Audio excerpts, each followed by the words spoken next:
وإذ يرفع إبراهيم القواعد من البيت وإسماعيل ربنا تقبل منا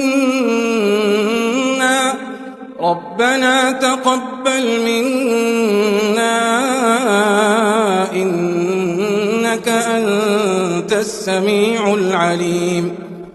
ربنا وجعلنا مسلمين لك ومن ذريتنا أمة مسلمة لك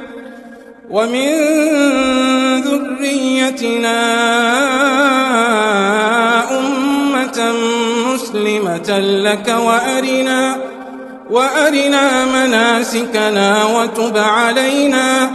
إنك أنت التواب الرحيم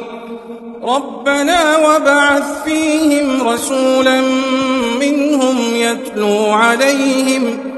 يتلو عليهم آياتك ويعلمهم الكتاب والحكمة ويزكيهم إنك أنت العزيز الحكيم.